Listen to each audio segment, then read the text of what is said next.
Maka kata para ulama, sunnahnya akikah itu di tempat di mana anak itu dilahirkan.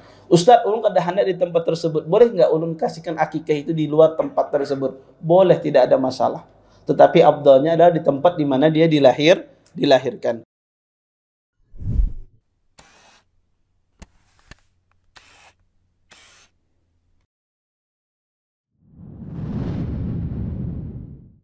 Assalamualaikum warahmatullahi wabarakatuh.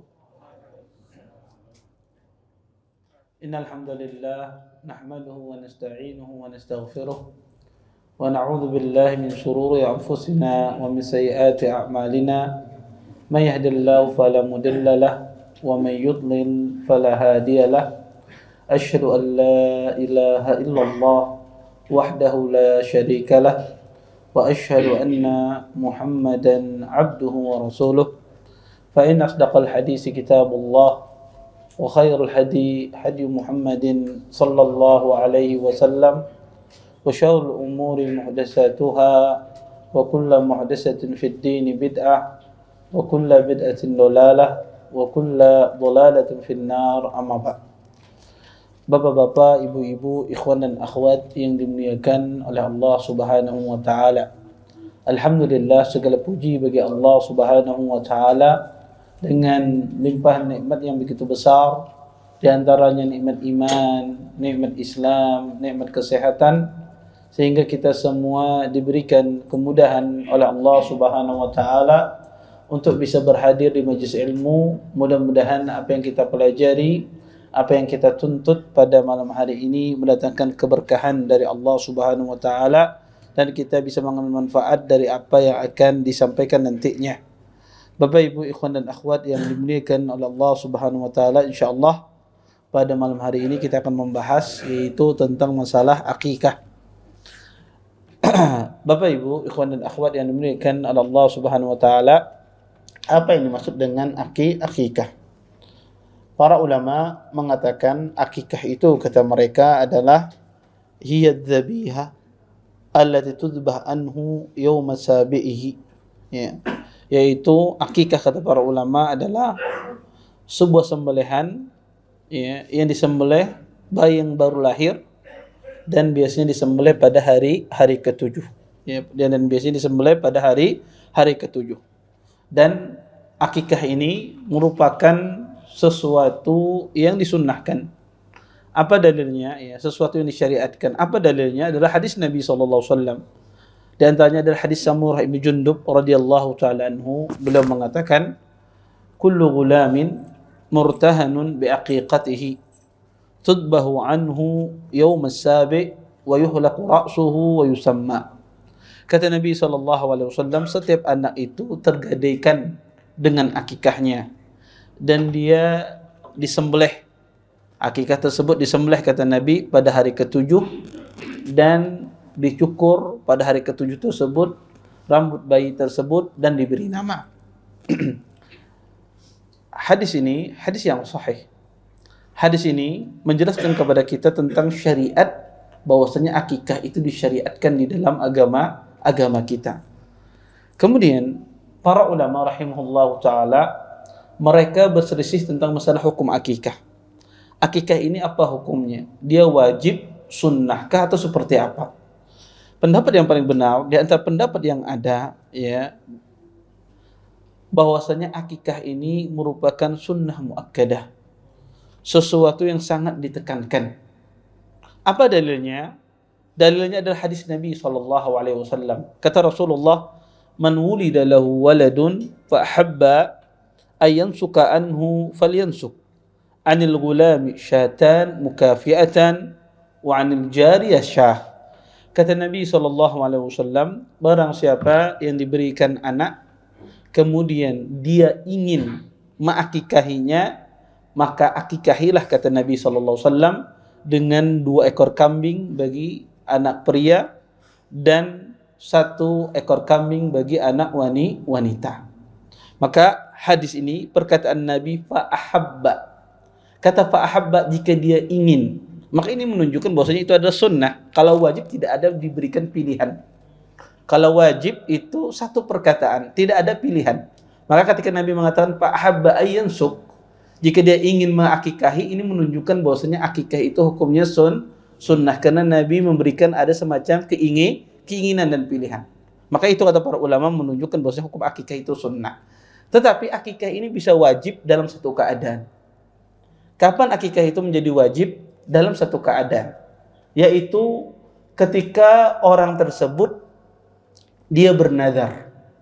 Kata dia, kalau saya diberikan anak, maka saya akan berakikah. Dia bernazar dengan akikah tersebut. Kemudian orang tersebut diberikan anak, maka wajib dia tunaikan nazarnya dalam bentuk akikah. Maka kata para ulama, akikah ini menjadi wajib ketika dinazarkan. Walaupun secara asal hukumnya sunnah, tapi ketika dinazarkan, maka akikah tersebut ya wajib orang tersebut dia memenuhinya.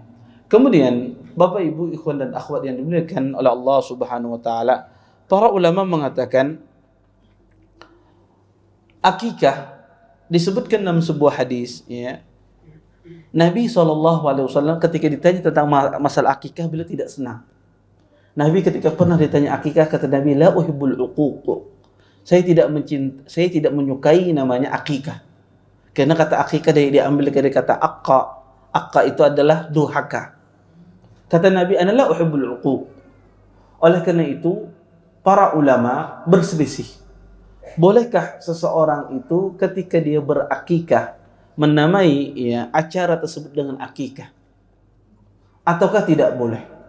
Sebagian ahlul ilm ya tidak membolehkan menamai sebuah acara itu dengan akikah. Kata mereka kenapa? Berdasarkan hadis ini. Sebagian ahlul ilm membolehkan karena Nabi SAW sendiri yang mengatakan aqqa anil ghulam. Kata Nabi, sembelihlah untuk seorang anak laki-laki syatan, 2 ekor kambing. Tapi kenapa Nabi ya tidak menyukai la uhibbu al-uquq? Kata Rasulullah SAW, saya tidak menyukai apa? Kedurhakaan. Kata para ulama, Nabi SAW mengatakan tidak menyukai akikah kalau seandainya menghilangkan nama syar'i dari akikah itu sendiri. Sebetulnya nama syar'i dari akikah itu yang benar adalah nasikah. Katanya nasikah. Maka Nabi SAW tidak senang ketika orang melupakan nama nasikah. Akikah tapi lupa nama yang diinginkan dalam syariat nasikah. Sama seperti penamaan salat Isya. Salat Isya, Nabi tidak senang menamai Isya itu dengan salatul atama. Ya, salat atama. Padahal di dalam hadis Nabi menamakan salat Isya itu salat atama. Kenapa Nabi tidak menyenangi? Ketika orang menamakan Isya itu dengan atama, dia melupakan Isya. Maka seseorang ya boleh dia menamai akikah, tidak ada masalah selama dia tidak melupakan nama syar'i, bahwasanya di antara nama lain dari akikah itu adalah nasikah. Ya. Kemudian Bapak Ibu ikhwan dan akhwat yang dimuliakan oleh Allah Subhanahu wa taala, para ulama mengatakan bahwasanya akikah ini ya disebutkan ya di dalam di dalam hadis Nabi SAW bahwasanya ketika anak itu lahir diakikahi. Kemudian kalau seandainya seorang anak dia tidak diakikahi, bagaimana hukumnya?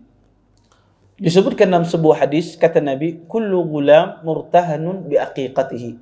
Setiap anak itu tergadaikan dengan akikahnya. Kalau anak itu tidak diakikahi, apa maksud dalam hadis tersebut? Anak itu kalau tidak diakikahi, dia tergadaikan dengan akikahnya. Para ulama khilaf di dalam menafsirkan hadis ini. Sebagian ahli ilmu mengatakan bahwasanya kalau anak itu tidak diakikahi, maka dia tidak bisa ya menerima ya tertahan dari syafaat kedua orang tuanya sampai dia diakikahi.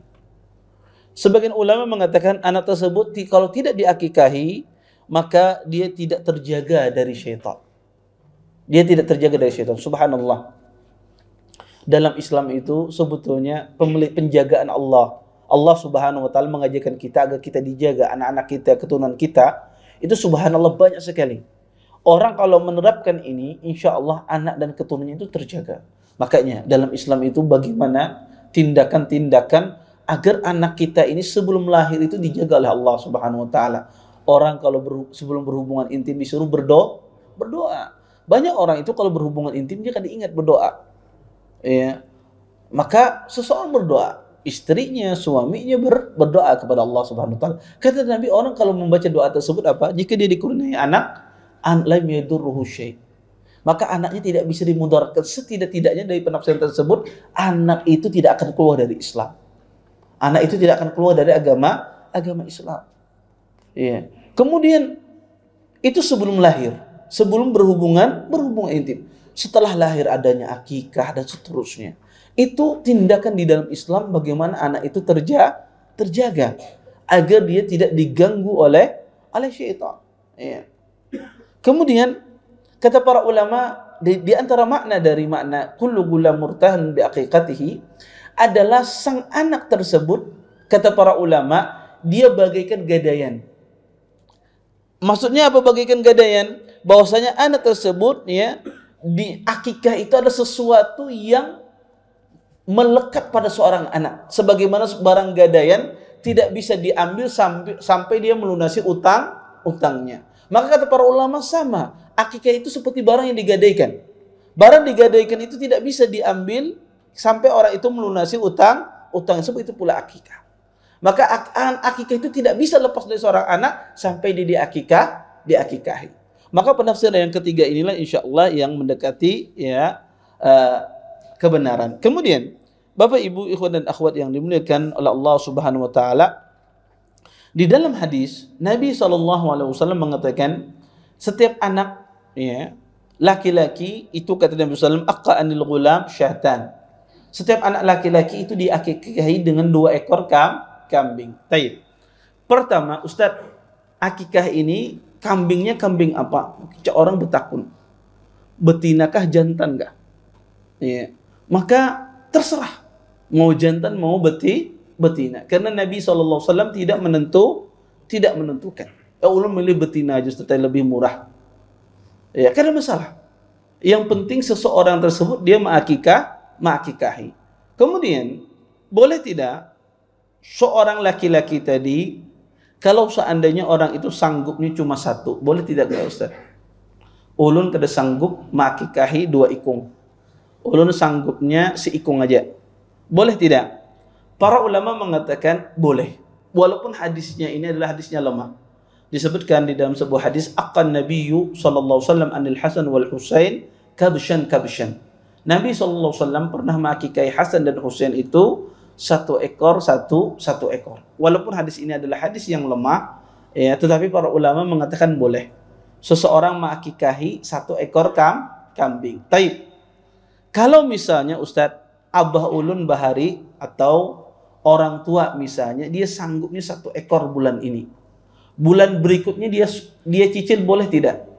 Karena kadang-kadang sebagian orang gajinya cukup untuk bulan ini saja beli seekor kambing. Bulan berikutnya baru dia bisa beli. Boleh tidak dicicil? Kalau seandainya 2 ekor kambing ulun cicil, Ustaz, bulan ini 1 ekor ulun sembelih, bulan berikutnya satu ekor. Boleh tidak? Boleh, tidak ada masalah. Taib. Kalau seandainya Ustaz, bahari abah ulun akikah ulun seikung kambing aja, boleh tidak ulun pas dewasa ini menambah lagi seikung kambing? Boleh tidak? Boleh, tidak ada masalah.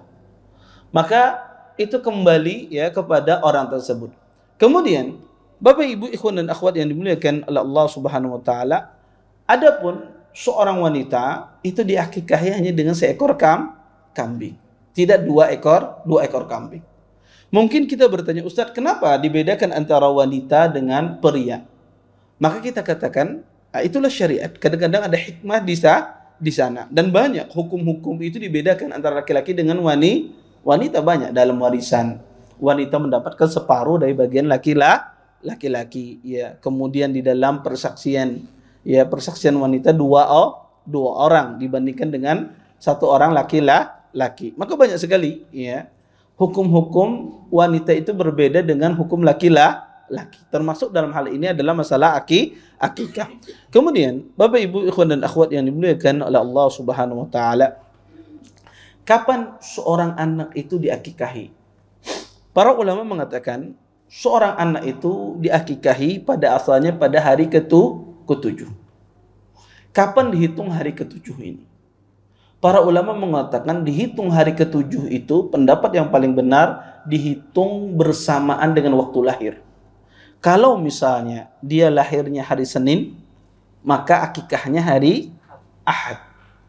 Dan dihitung hari itu kalau sebelum masuk maghrib. Kalau dia masuk maghrib, masuk hari besoknya. Misalnya ada seorang anak lahir hari Selasa habis maghrib, maka ini pada hakikatnya ini hari Rabu. Maka dia berakikah hari Selasa. Maka kalau dia masuk maghrib itu masuk hari berikutnya. Kalau sebelum maghrib maka dia hari tersebut dan dihitung dari hari kelahiran. Kemudian Bapak Ibu ikhwan dan akhwat yang dimuliakan oleh Allah Subhanahu wa taala, Ustaz, ulun hendak berakikah tapi kadang-kadang hari ke-7, hari ke-6 boleh lah. Hari ke-5 saya berakikah boleh lah. Maka kita katakan, apakah sah akikahnya kalau ada orang menyembelih? Akikahnya itu pada hari ke-6, ya, bukan pada hari ke-7. Maka kita katakan sah akikahnya tetapi menyelisih sunnah. Menyelisih sunnah Nabi SAW. Dia meninggalkan sesuatu yang afdal. Maka afdalnya adalah akikah itu disembelih pada hari ke-7. Taib. Kalau seandainya di hari ke-7 tersebut dia tidak sanggup, tidak bisa. Atau sebagian orang kadang-kadang hewannya disembelih di hari ke-7. Tapi dagingnya kadang langsung dibagikan. Menunggu kajian dulu. Anaknya lahirnya sebetulnya hari Sabtu diakikahi. Tapi kedadak kajian di hari Sabtu. Hari Senin aja lah biar nyaman. Kajian Ustadz karena di minggu ketiga misalnya. Maka berbagi kambing misalnya di sana. Di hari Senin. Dia sudah sembelih hari Sabtu. Tapi penyalurannya di hari Senin. Apakah dia menjalankan sunnah? Iya. Dia sebetulnya menjalankan sunnah. Karena di sini maksudnya ada disembelih hewannya pada hari ke-7 tersebut. Adapun penyalurannya misalnya disalurkan 2 hari setelahnya, 1 hari setelahnya, maka tidak ada masalah. Maka kalau seandainya misalnya pengen berakikahan, kemudian kalau bisa disalurkan di hari yang sama itu yang terbaik. Tapi kalau seandainya tidak, yang penting disembelih dulu hewannya, kemudian disimpan di freezer misalnya, kemudian nunggu momentum yang pas, maka itu tidak ada masalah. Kemudian kata para ulama, akikah ini sunnahnya adalah seperti seseorang di dalam masalah Idul Adha. Diundang, ya, diberikan, ya, akikah ini tersebut diserahkan kepada orang fakir miskin, kepada teman, kepada orang yang mampu, semuanya. Seperti di dalam masalah udhiyah, seperti dalam masalah berkorban. Dan apakah boleh Ustaz ulun berakikah menyembelih kambingnya berataan untuk ulun dan keluarga ulun aja, kada bebarian ulun. Soalnya larang nukar kambingnya. Biar balik modal ini, biar seminggu 2 minggu kada bertukar di pasar. Boleh tidak? Boleh, tidak ada masalah. Kalau seandainya disimpan boleh, tetapi ini luar biasa. Ya. Tetapi dalam Islam itu tidak mengapa sebetulnya, dia tidak. Tetapi sunnahnya adalah dia berbagi, dia undang, ya, orang. Tidak mesti ya harus banyak orang yang diundang. Yang penting ada yang dia kasihkan kepada tetangganya, kepada orang di sekitarnya. Kemudian Bapak Ibu ikhwan dan akhwat yang dimuliakan oleh Allah Subhanahu wa taala, dan asalnya akikah itu disembelih, ya, di tempat di mana bayi itu lahir. Walaupun orang tuanya itu berbeda tempat. Contoh misalnya abahnya kebetulan sekolah misalnya, atau abahnya bekerja di Surabaya. Anaknya, istrinya orang Banjar misalnya. Kemudian lahiran di Banjar. Pertama, akikah itu kewajiban siapa? Para ulama sepakat akikah itu adalah kewajiban seorang ayah, bukan kewajiban seorang anak, bukan kewajiban seorang istri, melainkan kewajiban seorang ayah. Tapi kalau seandainya ayahnya itu berbeda tempat dengan anaknya, ayahnya bekerja di Surabaya, anaknya lahir di Kalimantan, di Banjar. Tapi di mana diakikahi? Di mana hewan itu disembelih? Di Banjarkah ataukah di Surabaya? Maka jawabannya adalah di Banjar. Kenapa? Karena ya memungkinkan orang itu mendatangi ya anak-anak tersebut, mendoakannya, ya kemudian ya memakan makanannya. Maka kata para ulama, sunnahnya akikah itu di tempat di mana anak itu dilahirkan. Ustaz, ulun kada hendak di tempat tersebut, boleh nggak ulun kasihkan akikah itu di luar tempat tersebut? Boleh, tidak ada masalah. Tetapi afdalnya adalah di tempat di mana dia dilahirkan. Kemudian Bapak Ibu ikhwan dan akhwat yang dimuliakan oleh Allah Subhanahu wa taala, kalau seandainya seorang ayah tidak sanggup dia mengakikahi pada hari ketujuh, apakah hilang masyru'iyah syariat akikah itu? Maka jawabannya adalah tidak hilang. Syariat akikah itu ada. Kalau tidak bisa hari ketujuh, hari berikutnya. Kapan dia bisa? Kapan dia bisa? Tetapi para ulama berselisih bagaimana anak itu kalau sudah dewasa. Apakah ada akikah untuk orang dewasa? Maka ada sebuah hadis, Nabi SAW, beliau pernah berakikah ketika beliau diangkat menjadi seorang Nabi. Akan Nabi SAW ba'da nubuwah. Nabi mengakikahi diri beliau setelah diangkat menjadi Nabi. Dikeluarkan oleh Imam Baihaqi di dalam kitabnya Sunan Al-Kubra. Berdasarkan hadis ini, sebagian ulama membolehkan akikah di waktu dewasa. Tetapi hadis ini hadis yang lemah. Hadis ini adalah hadis yang lemah. Dan pendapat yang paling benar, wallahu a'lam, boleh ya seseorang mengakikahi di waktu dewasa, tetapi dia tidak dianjurkan sebagaimana dianjurkan di waktu kecil. Penekanan di waktu kecil itu sangat dianjurkan. Adapun di waktu besar itu tidak seperti dianjurkan di waktu kecil. Kemudian Bapak Ibu ikhwan dan akhwat yang dimuliakan oleh Allah Subhanahu wa taala, akikah ini ya itu diakikahi pada hari ketujuh. Bagaimana kalau seandainya anaknya meninggal? Ketika wanita ini melahirkan, anaknya meninggal, apakah tetap diakikahi atau kada? Kadang sebagian orang itu keguguran. Dia mengandung, kemudian sebelum melahirkan dia keguguran. Apakah dia diakikahi atau tidak? Maka para ulama mengatakan bahwasanya asalnya orang yang keguguran dan anak itu sudah ditiupkan ruh, sunnahnya diakikahi. Maka kalau seandainya anak itu sudah ditiupkan ruh, kemudian keguguran wanita tersebut, afdalnya adalah diakikahi. Tetapi ini tidak, perintahnya tidak seperti bayi yang hidup. Ya. Ini dianjurkan, afdalnya diakikahi. Misalnya usianya 5 bulan, 6 bulan, 7 bulan, keguguran, maka diakikahi. Kalau seandainya kurang dari 4 bulan, belum ditiupkan ruh dan tidak berbentuk bayinya, maka tidak perlu diakikahi. Tidak perlu diakikahi karena belum ada nyawanya. Kemudian, Bapak Ibu ikhwan dan akhwat yang dimuliakan oleh Allah Subhanahu wa taala,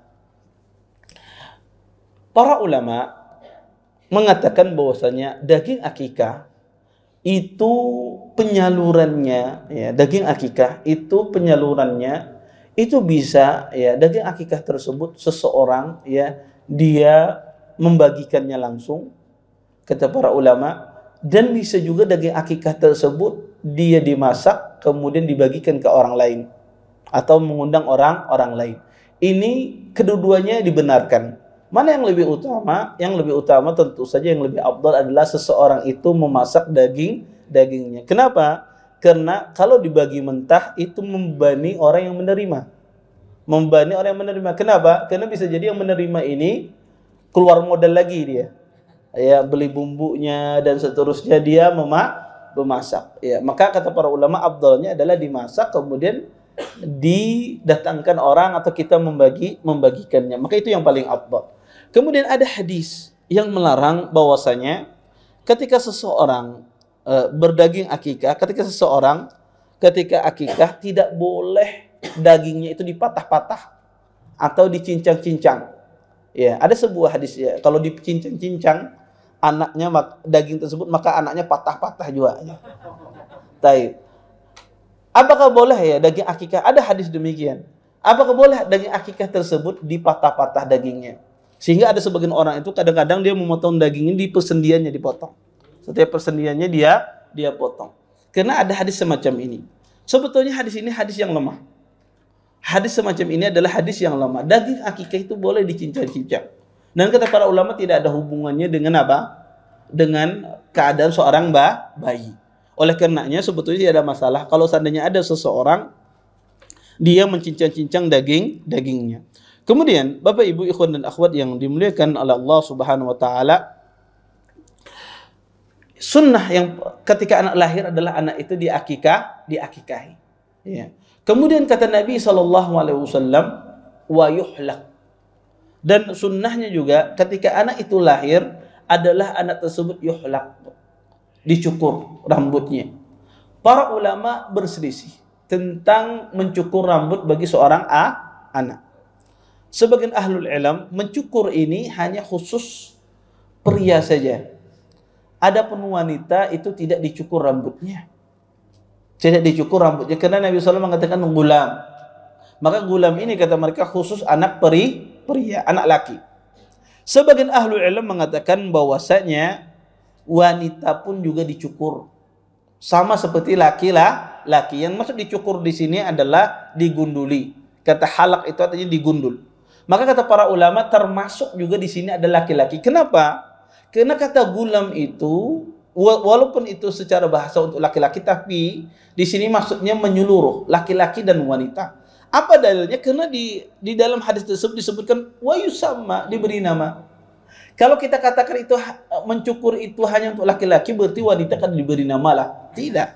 Tetap wanita itu diberi nama. Maka kata para ulama, dicukur ini mencakup semuanya. Laki-laki dan wanita. Tetapi perlu diperhatikan, tidak semua anak bayi itu bisa dicukur. Kadang sebagian anak bayi tersebut kepalanya masih lemah. Ya, tidak bisa dia dicukur. Ada sebagian bayi yang bisa sudah dicukur. Ada sebagian tidak bisa. Maka ini dilihat kondisi bayi masing-masing. Kemudian kata Nabi SAW di dalam hadis tadi, yukhlaqu ra'suhu wa yusamma, dan diberikan nama. Maka anak itu diberikan nama. Kapan diberikan nama anak tersebut? Diberikan nama ya kalau nama itu sudah disiapkan, maka langsung saja diberi nama, tidak menunggu pada hari ketujuh. Maka anak itu kalau namanya sudah disiapkan, langsung diberi nama. Bukan menunggu pada hari ketujuh. Bisi anak, dipanggil. Karena ada namanya. Karena ada namanya. Karena menunggu hari ketujuh, tidak. Kalau sudah disiapkan namanya, langsung diberi nama. Tidak menunggu pada hari ketujuh. Tetapi, kalau namanya belum ada, berselisih misalnya, suami dan istri. Biasanya yang memberi nama itu yang paling menang biasanya ibunya.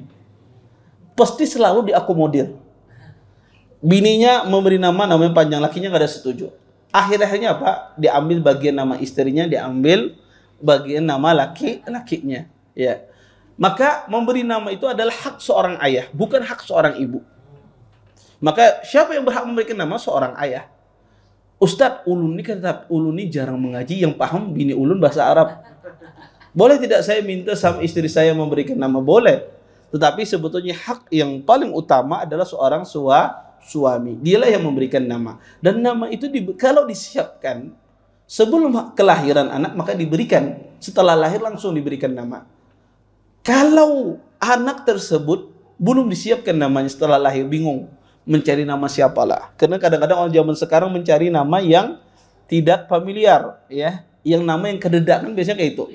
Orang zaman sekarang tuh mencari nama apa yang asing-asing kada disebuti, ya, kada diikuti, ya.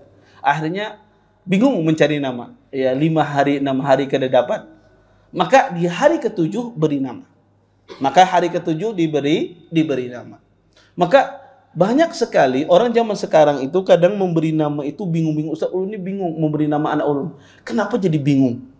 Padahal nama itu sangat banyak. Laki-laki nama Muhammad sudah selesai. Abdullah ada, Abdurrahman ada. Nama wanita juga banyak. Istri-istri Nabi juga banyak. Tinggal lihat. Ya, sangat mudah. Maka kata para ulama, pemberian nama ini disunnahkan kalau sebelum lahir sudah disiapkan maka diberikan. Kalau sudah lahir maka diberikan nama hari tersebut pada hari ketujuh. Kemudian kata ahlul ilm, ya, nama itu ya doa bagi seorang anak. Maka seseorang berusaha memberikan nama yang indah bagi anak-anaknya. Baik. Ustadz, bagaimana kalau seandainya ulun sudah memberikan nama, sekalinya namanya ini keberatan bagi anak ulun? Ya, anak ulun nih mah pas diberi nama ini ya lincahnya luar biasa, praktiknya. Ya, atau kerasnya luar biasa. Ulah ngasih namanya Abdurrahman aja Ustaz biar lembut orangnya macam. Kalau ketika seorang anak diubah namanya, apakah orang tersebut berakikah kembali ataukah tidak? Para ulama mengatakan ketika anak itu diubah namanya, maka tidak perlu diakikahi. Maka cukup akikah itu pada yang hari ketujuh. Ketika anak itu berubah namanya, Anda mengasih nama, maka tidak perlu diakikahi kembali. Taib, Ustaz, ulun ganti nama tetap aja anak ulun kayak itu, emang anak pian kayak itu. Tidak ada, kadang-kadang tidak ada hubungannya dengan nama.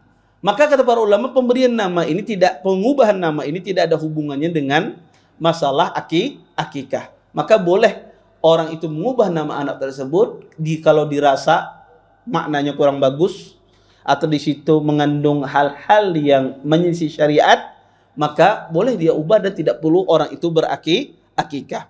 Kemudian, Bapak Ibu ikhwan dan akhwat yang dimuliakan oleh Allah Subhanahu wa taala, para ulama mengatakan, ya, kalau seandainya ada seseorang diberikan anak kembar 2 ikung, apakah akikahnya untuk 1 orang 2 ikung kambing ataukah 4 ikung kambing kalau keduanya laki-laki?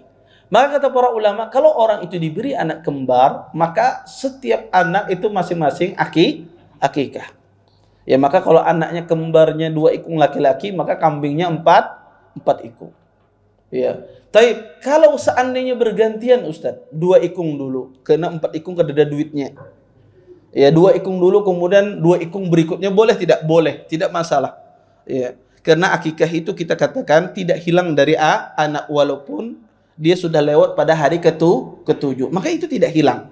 Iya, hari ketujuh tidak bisa, hari ke-14. Hari ke-14 tidak bisa, hari mana yang dia bisa? Sebulan berikutnya, 2 bulan berikutnya, maka seseorang mengakikahi. Kemudian, Bapak Ibu ikhwan dan akhwat yang dimuliakan oleh Allah Subhanahu wa taala. Para ulama juga menjelaskan bahwasanya seseorang ketika dia mengakikahi anaknya, kemudian mengundang orang, apakah tamu itu sunnahnya diberitahu bahwasanya daging yang dia makan itu adalah daging akikah ataukah tidak? Maka kata para ulama, tidak ada sunnah atau tidak perlu seorang tamu itu diberitahu daging ini makan ini adalah daging akikah. Kenapa? Karena daging akikah itu boleh memakannya orang kaya, boleh memakannya ahlul bait, keturunan Nabi SAW, boleh memakannya orang miskin, boleh memakannya orang fakir, boleh memakannya penghuni rumah keluarga yang berakikah. Maka daging akikah itu semuanya boleh memakan. Sehingga kata para ulama, tidak ada dai, tidak ada di sini faktor seseorang itu mengasih tahu bahwasanya daging dimakan ini adalah daging akikah. Kemudian, mana yang lebih utama, seseorang itu dia berakikahkah Ustaz atau berinfak dengan nilai kambing tersebut? Kalau dia beli kambing 3 juta, kemudian dia infakkan saja duitnya 3 juta, dia bagi-bagi 200.000. Mana yang lebih utama? Kata para ulama, berakikah itu lebih utama seorang menyembelih kambing. Kalau dia berbagi dengan uang, tidak dianggap itu adalah akikah. Kemudian, di antara permasalahan yang penting dalam masalah akikah adalah ahlul ilm sepakat akikah itu boleh dengan kambing. Dan ahlul ilm sepakat tidak ada khilaf di dalam masalah ini. Yang ada khilaf adalah seseorang berakikah selain kambing. Seorang berakikah dengan seekor sapi misalnya. Sebagian lagi berakikah dengan seekor onta. Boleh tidak? Ulun berakikah dengan kambing, berakikah dengan seekor onta. Sapi Ustaz lebih mahal harganya daripada kambing. Taib. Bapak Ibu ikhwan dan akhwat yang dimuliakan oleh Allah Subhanahu wa taala, ulama khilaf dalam masalah ini. Sebagian ahli ilmu mengatakan tidak sah seseorang itu berakikah dengan sapi. Tidak sah seorang itu berakikah dengan onta. Kenapa?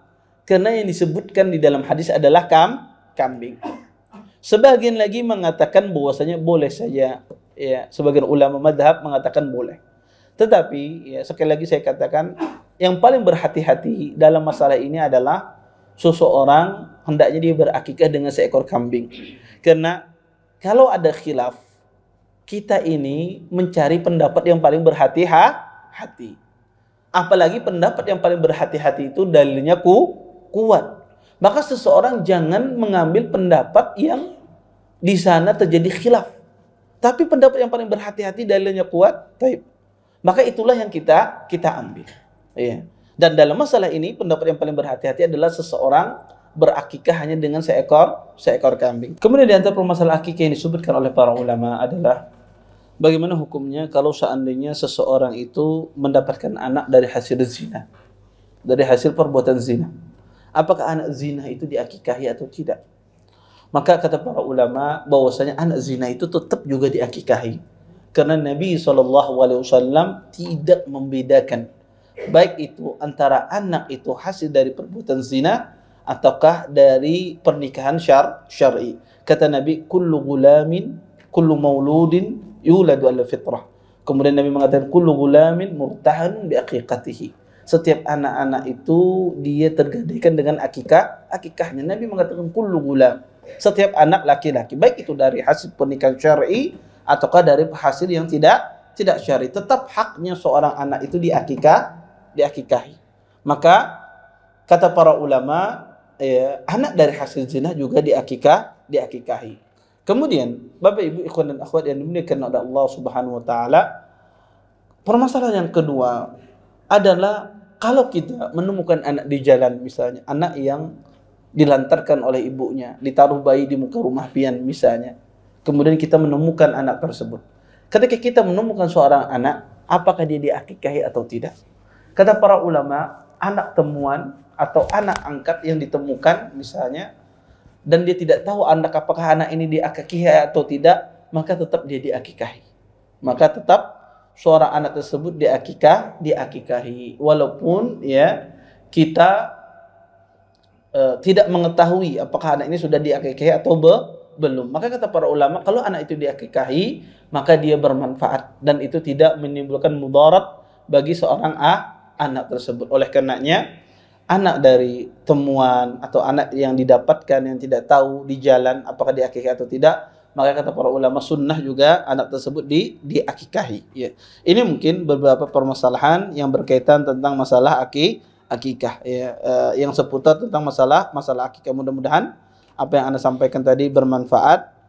Mungkin sisa waktu yang ada kita jawab beberapa pertanyaannya. Ada yang bertanya langsung silahkan. Kalau ada yang bertanya, ya nggih. Bolehkah menamai anak dengan misal bahasa Yunani? Bahasa Yunani. Bisa bahasa Yunani lah. Diartikannya bagus. Terus adakah kelompok yang membid'ahkan akikah ini? Dan apa dalilnya biasanya mereka pakai? Baik. Pertama, ya, menamai anak dengan nama Yunani tidak boleh. Kenapa? Karena itu tasyabbuh dengan orang-orang di luar Islam. Ya, itu yang pertama. Kemudian yang kedua, ya, seseorang menamai anak dengan nama-nama syar'i. Nama-nama syar'i itu tentu diambil dari bahasa Arab. Dan diambil tentu tidak semua bahasa Arab langsung diambil. Karena nggak semua bahasa Arab maknanya cocok. Lihat buku Qurratul Qadam, langsung namanya anak Qurratul Qadam, sepak bola. Ya, mentang-mentang belajar bahasa Arab Qurratul Qadam, kayaknya bagus namanya, kededa ini orang ini. Ya, maka nama yang bagus ya diambil dari bahasa Arab yang memiliki nama yang bagus. Karena orang Indonesia ini macam-macam namanya, ya. Ada namanya nisful lail, setengah malam, ya. Nisfun nahar, setengah siang, macam-macam, ya. Maka seorang memberi nama-nama yang indah, ya, nama-nama yang indah. Taib. Belum selesai. Belum. Kemudian yang kedua, ya, tentang masalah seseorang yang membid'atkan akikah. Adakah kelompok yang membid'atkan akikah? Wallahu alam, setahu saya tidak ada, ya. Semua, ya, setahu saya wallahu alam tidak ada satupun dari ulama mazhab yang membid'atkan akikah. Bahkan akikah ini sesuatu yang masyru' disyariatkan. Maka kalau ada orang yang membid'ahkan, wallahu alam, ya, apakah tetapi yang jelas ulama mazhab tidak ada khilaf tentang masalah akikah. Tetapi mereka cuma khilaf tentang masalah penamaan, apakah boleh dinamakan akikah atau nasikah. Saya katakan kedua-duanya itu boleh. Akikah dan nasikah itu boleh, tetapi jangan sampai seorang mengucapkan akikah dia melupakan namanya nasikah. Ya. Maka tidak ada masalah seorang mengucapkan akikah atau nasikah, kedua-duanya diperbolehkan. Wallahu a'lam. Taib. Ini yang mualaf Ustaz tetap disunahkan juga lah akikah Mas. Kan dikarenakan kan kafir udah Tuhan ini kan mualaf masuk Islam tetap disunahkan lagi. Kalau seandainya dia belum berakikah di waktu kecil, tidak ada masalah dia berakikah di waktu besar. Baik itu orang Islam ataukah orang yang non Muslim atau orang kafir di luar agama Islam. Wallahu taala alam. Baik. Izin bertanya Ustaz, dua pertanyaan. Yang pertama, terkadang di sebagian masyarakat itu membedakan antara apa istilahnya pelaksanaan akikah dan tasmiyah. Jadi ada sebagian orang yang hanya tasmiyah, jadi mengadakan seperti makan apa namanya tasmiyah, kemudian mengadakan lagi akikah. Bagaimana hukumnya itu Ustaz? Kemudian yang kedua Ustaz, apakah boleh anak angkat itu berjabat tangan dengan orang tua angkat? Iya. Pertama, biasanya di masyarakat mereka tasmiyah dan akikah itu jadi satu biasanya. Tapi kalau dibedakan, apakah boleh Ustaz? Seperti yang saya katakan tadi, ya tasmiyah itu asalnya itu diberikan nama, kalau sudah namanya disiapkan sejak lahir sudah diberikan nama. Tapi kalau belum ya bisa dibarengkan dengan akikah. Dan di sebagian masyarakat kadang-kadang memberikan nama itu tidak bisa Ustaz, harus mengundang Ustaz karena ada bacaan khusus. Ya,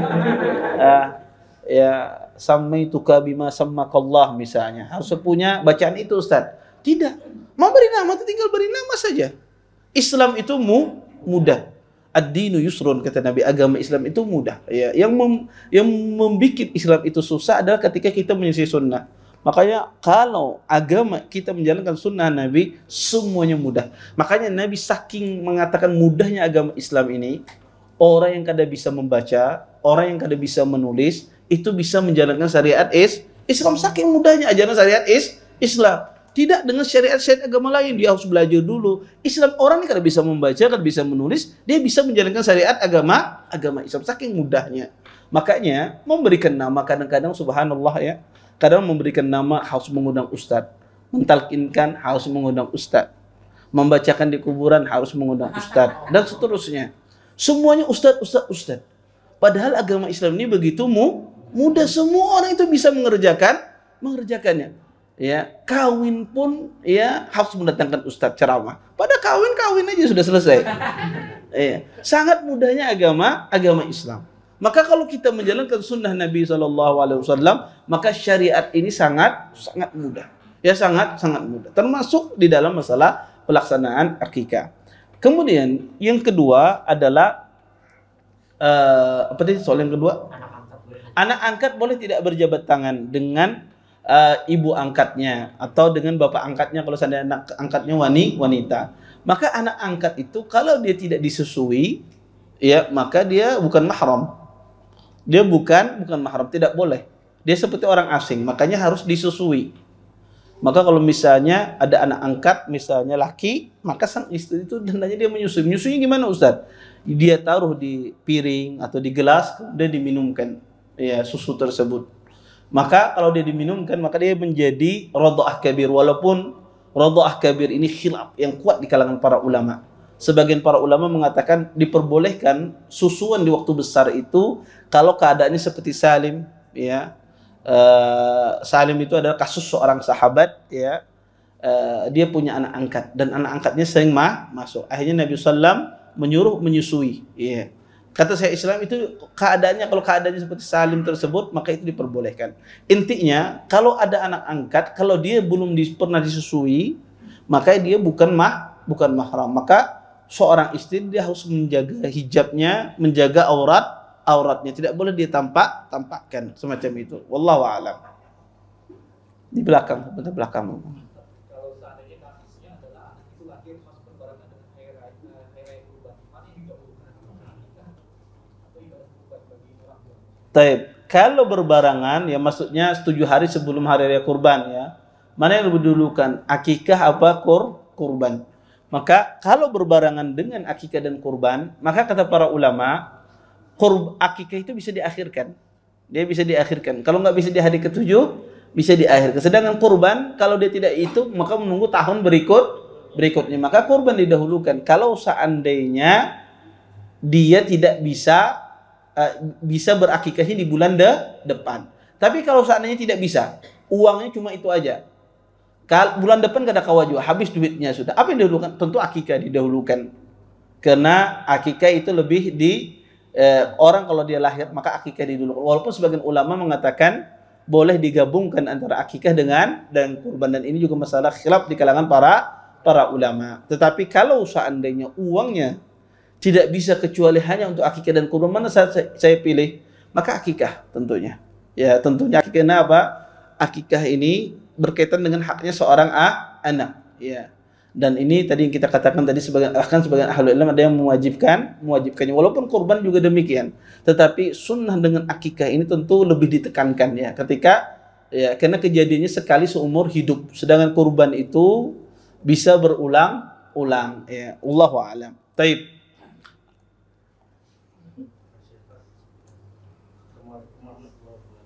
Salam. Ada dua pertanyaan yang saya sampaikan. Yang pertama berkaitan dengan mencukur tadi Ustaz. Biasanya kan kalau mencukur anak pada saat tasmiyah itu biasanya hanya simbolis. Apakah ada batas waktu untuk mencukur? Harus hari itu atau hari berikutnya atau ada batas waktu? Itu yang pertama. Yang kedua, dalam hal pemberian nama.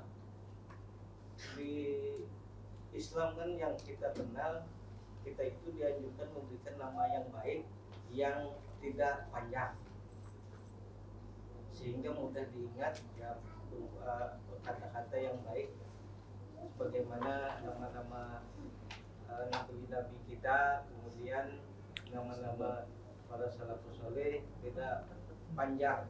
Sedangkan saat ini kan khususnya di Indonesia ada aturan yang menentukan bahwa nama itu paling tidak 3 suku kata. Nah, kalau kita menurut peraturan yang ada, apakah kita dianggap menyelisih sunnah atau tidak? Iya. Jazakumullah khairan atas pertanyaannya. Apakah tasmiyah itu hanya sekedar simbolis saja atau mencukur itu apakah sekedar simbolis saja apa tidak? Maka sebetulnya salah orang ketika mencukur itu cuma sebahagian terus tidak. Maka cukur itu cukur semuanya. Ya, tidak hanya sebahagian tapi cukur semuanya, digunduli. Ya, jadi digunduli. Jadi gundul dia. Itu disebut halak, mencukur. Adapun memotong sebagian itu taksir namanya, memendekkan. Maka namanya mencukuri maka digunduli semuanya. Dan ini dikembalikan tadi kata saya kondisi kepala anak masing-masing. Kemudian apakah ada batasan waktunya? Afdhalnya di hari ke-7. Kalau tidak di hari ke-7 maka kapan bisa? Kapan cocok untuk anak itu digundul? Ya. Nah, adapun ada satu lagi masalah yang sebagian orang salah paham atau sebagian orang menganggap itu juga sunnah, yaitu masalah menyunat di hari ke-7. Ada sebagian orang tua kadang-kadang datang ke saya, Ustaz, anak menyunat anak-anak. Adakah menteri di sini? Mina ketakutan bataan Ustaz, menteri menyunat hari ke-7. Saya katakan hadisnya adalah hadis yang lemah. Bahwasanya menyunat pada hari ke-7 tambahan wa yukhtatanu, kata Nabi disunat di hari ke-7, hadisnya lemah. Tidak ada penyebutan sunat di hari ke-7. Ya, yang benar tidak ada penyebutan sunat di hari ke-7. Sunat itu kapan? Kapan anak itu layak disunat maka disunat. Kapan dia layak disunat maka disunat. Kalau tidak layak ya nanti. Karena tidak semua anak itu bisa disunat di waktu kecil. Ada yang masih butuh 2 tahun, 3 tahun dia bisa disunat. Ada yang sudah siap di waktu setahun sudah atau berapa bulan sudah bisa disunat. Kemudian masalah yang kedua adalah yang berkaitan tentang apa tadi? Pemberian nama. Ya. Di Indonesia ini diwajibkan untuk tidak diwajibkan sih. Hendaknya 3 suku kata. Ya. Sebetulnya cukup 1 suku kata. Kemudian dimasukkan nama ayah dan neneknya, nama ayah dan kakeknya. Iya. Tinggal atau masukkan nama Anda, ya, nama kita misalnya itu sudah cukup, ya. Fulanah binti fulana misalnya, atau fulana binti fulan, ya semacam itu. Maka sebetulnya cukup ambil nama yang pendek, kemudian masukkan nama ayah dan kakeknya. Kalau ayahnya naranya pendek. Karena naran panjang ini, kenapa naran panjang ini tidak disunnahkan? Karena orang itu akan lupa. Iya, orang itu kalau sudah namanya panjang, kadang ingat lagi naran kainya siapa. Inya sendiri capek menghafal namanya. Iya, orang pun capek menghafal namanya. Tetapi kalau naran anak itu pendek, orang itu akan bertanya, Muhammad siapa? Banyak di sini. Muhammad itu anak si fulan. Muhammad bin Abdullah yang mana? Ini banyak di sini. Orang akan ingat nama ayahnya, nama kakeknya, sehingga kalau anak itu baik, ayahnya didoakan, kakeknya didoakan. Kalau anak itu jelek, orang akan menegur ayahnya. Itu anak pian tuh kenapa? Ayahnya akan jadi perhatian. Tapi kalau panjang lah, anaknya berbuat salah misalnya, ini anak siapa? Orang sing panjangan naranya, oh kada tahu. Abahnya santai aja, alhamdulillah kada diketahui. Iya. Maka orang tidak akan bisa mengingatkan. Ya maka itu di antara hikmah ya kenapa naran anak itu apa pendek. Anak itu baik akan diingat orang tuanya. Kalau anak itu rusak, orang akan mudah menegur. Karena masyarakat itu subhanallah ya, kita hidup itu orang itu akan menegur. Makanya kalau Anda lihat orang bahari ya, kalau pengen lagi bahari, lihat orang-orang dahulu, bahari itu abahnya berokok, anaknya berokok, itu kada boleh. Iya, kalau ada bahari anaknya berokok masih SD misalnya, pasti ada orang melaporkan anak pengen berokok aja. Kenapa? Karena orang tahu ini anaknya si fulan, padahal abahnya berokok, abahnya langsung memukul. Ya, kenapa ikan berokok apa macam? Padahal abahnya raja rokok. Ya ahli rokok abahnya apa macam. Tapi dia tidak ridha anaknya berokok, dia tidak ridha. Ini Anda lihat, itu adat zaman bahari. Dan saya pernah menemukan demikian ya. Saya tahu ya, datang ke masjid habis maghrib ya, anak tadi melihat berokok di sekolahan. Kenapa? Karena orang tahu ini anak si fulan, karena namanya pendek dan mudah diingat nih anak siapa. Sehingga orang itu memantau, masyarakat itu juga memantau anak kita. Anak kita salah dilaporkan ke orang tuanya, sehingga orang tua tuh bisa dia mendidik anaknya, mengetahui anak. Tapi kalau anak itu panjang namanya, orang nggak ada tahu anak siapa ini narannya. Anak siapa. Sehingga ketika anak itu melakukan kesalahan, tadi hal-hal yang menyimpang, orang tidak bisa memberitahu ke orang tuanya. Makanya orang Indonesia itu paling ingat naran nasabnya cuma sampai siapa? Sampai kainya. Coba takuni abah kai siapa? Nah, siapalah. Kada pernah bertakun abah bahari. Kita paling mentok itu nama kai. Paling kuat itu setelah abah kai itu aja. Habis itu apa? Kada tahu lagi nasab kita. Itu semua rata-rata kita. Beda dengan orang-orang Arab, ya. Mereka hafal sampai ke kabilah mereka siapa? Karena namanya pendek dan mereka bisa mengingat. Kita ini pengen ingat apa? Muhammad bin Abdullah bin Abdurrahman, siapa nama abah kai kamu? Udah pada tahu. Bahkan sebagian orang tidak tahu nama kainya dari ibunya atau nama kainya dari abahnya. Bahkan sebagian orang, bahkan nama neneknya kada tahu sebagian orang. Ya. Kenapa? Karena begitu panjang namanya, susah mengingat. Ya ini hikmah kenapa nama itu pendek. Ya. Maka tadi kalau nama siasatnya apa, tinggal kasih namanya pendek, cantumkan nama ayahnya dan kainya. Kalau nama ayahnya sudah cukup mewakili 3 suku kata sudah cukup macam itu. Taib. Assalamualaikum Ustaz. Afwan mau bertanya, jika ada orang tua semasa hidup berkeinginan untuk akikah dirinya sendiri, qadarullah belum meninggal dan belum berakikah, pertanyaannya, apakah seorang anak diperbolehkan melaksanakan keinginan orang tua tersebut? Kalau dia tidak bernazar, tidak semacam apa, maka tidak perlu dilaksanakan, karena orang meninggal tidak perlu diakikahi. Orang yang sudah meninggal tidak perlu diakikahi. Taib. Dan jika dijalankan apa hukum akikah orang yang sudah meninggal tersebut? Karena kita katakan tadi orang yang sudah meninggal tidak ada akikah baginya, kecuali dia berwasiat. Ya. Dan sebagian ahlul ilm pun tidak dilaksanakan, tetapi dikeluarkan uang sejumlah harga kambing tersebut. Kalau dia berwasiat misalnya, kalau aku meninggal tolong akikahi akulah misalnya, maka tidak dikeluarkan akikahnya, tidak diakikahi, tetapi keluarkan uang dengan nominal akikah tersebut dibagikan kepada fakir miskin. Taib.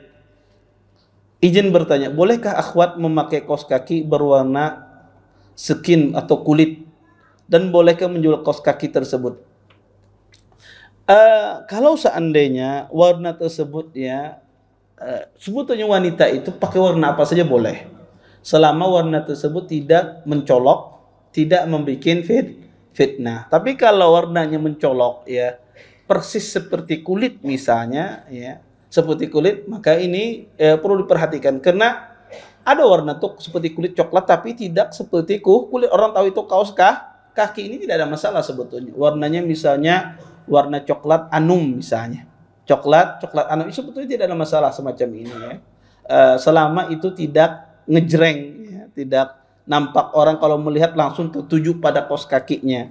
Apalagi misalnya kaos kaki itu tertutup oleh pakaiannya. Maka ini saya rasa tidak ada masalah selama kaos kaki tersebut ya tidak tipis, kemudian warnanya juga tidak mencolok sekali, maka insya Allah tidak mengapa. Bolehkah akhwat memakai lensa mata berwarna hitam atau coklat? Ya, kenapa kada warna biru? Taib. Lensa mata ada sah itu ahlul ilm membolehkan. Ya, membolehkan memakai lensa mata selama terpenuhi dua syarat. Pertama, tidak menimbulkan mudarat ketika dia memakai lensa mata tersebut, ya, tidak menimbulkan mudarat. Kemudian dia tidak menutupi dalam di waktu khitbah. Artinya di waktu khitbah dia tidak memakai lensa mata. Karena mungkin ada sebagian akhwat pas di khitbah oleh ikhwan dia memakai lensa mata warna biru. Ikhwannya kayak Masya Allah, anak khitbah orang bukan orang Indonesia. Maka ini tidak boleh. Kalau di waktu khitbah di nazar dia memakai itu tidak boleh. Kenapa? Karena ini dia orang tidak melihat sesuai dengan wajah aslinya. Ya. Kemudian terakhir ulama mengatakan tidak menimbulkan fitnah. Akhwat tersebut memakai lensa mata tapi tidak menimbulkan fitnah. Dia memakai lensa mata warna hijau, kemudian cadarnya ditampakkan lensa matanya. Kemudian sehingga menimbulkan fitnah orang, Masya Allah, ini akhwat mana yang bermata hijau? Maka ini kalau menimbulkan fitnah semacam ini tidak boleh.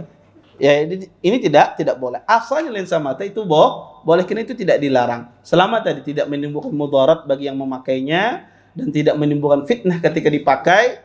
Kemudian yang terakhir para ulama menambahkan di waktu khitbah itu tidak boleh dipakai. Kenapa? Karena itu akan mengelabui siapa yang melihatnya. Wallahu a'lam. Taib.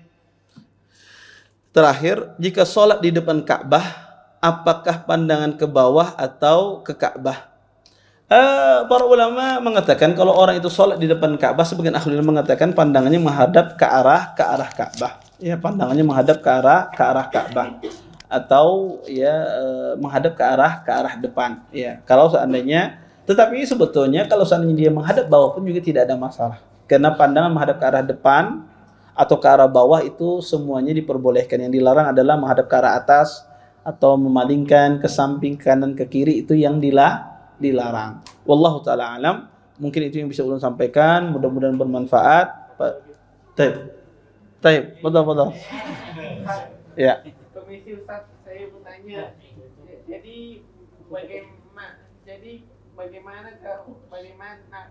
menyematkan nama itu, misalnya akhirnya non muslim tetapi sudah SD masuk Islam, bagaimana hukumnya? Iya. Jawabnya pakai bahasa Indonesia insyaallah. Pertama tentang masalah beliau menanyakan tentang masalah ini ada orang masuk Islam, masuk Islam, kemudian nama akhirnya ada nama non muslim. Nah, gimana? Ya, apakah diubah atau seperti apa? Kalau namanya masih nama non muslim, ya namanya misalnya Michael misalnya, ya Ferdinand misalnya, ya misalnya semacam itu. Nama-nama semacam itu bukan nama-nama Islami misalnya. Kemudian dia ingin mengubah, ya dia ingin mengubah nama tersebut. Michael, gimana dia ingin mengubah misalnya? Maka ubah. Ya, ketika dia masuk Islam maka ubah. Michael diganti apa? Haikal misalnya boleh. Ataupun diganti dengan nama-nama Islami, Muhammad, Abdullah, Abdurrahman, maka tidak mengapa. Ya, maka nama-nama yang tidak syar'i, nama-nama yang tidak bagus itu diubah. Walaupun orang itu masuk Islam dulunya namanya semacam itu karena dia nama dari bawaan di agama di luar Islam. Maka ketika masuk Islam diubah namanya menjadi nama yang baik. Maka Nabi SAW banyak mengubah nama-nama sahabat Rasulullah SAW. Ketika nama-nama jahiliyah diubah oleh Nabi dengan nama-nama Islam. Wallahu taala alam. Mungkin ini yang bisa saya sampaikan. Kita tutup dan doa kepada majelis. Subhanakallahumma bihamdika Asyhadu an la ilaha illa anta astaghfiruka wa atubu ilaik. Assalamualaikum warahmatullahi wabarakatuh. Terima kasih. Jazakumullah khairan wa barakallahu fikum. Video ini dibuat atas partisipasi dari donasi Anda. Semoga menjadi amal jariah bagi Anda semuanya.